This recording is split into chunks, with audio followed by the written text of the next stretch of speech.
Good morning guys, in front of me is Honor Pad X9 and let me show you how to perform a soft reset of this device.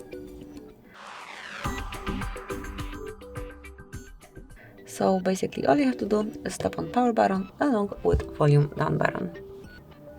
Hold them both together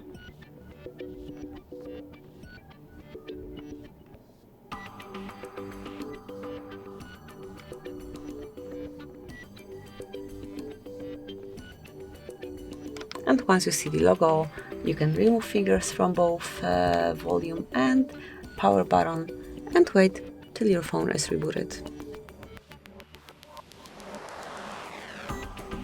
Now unlock it.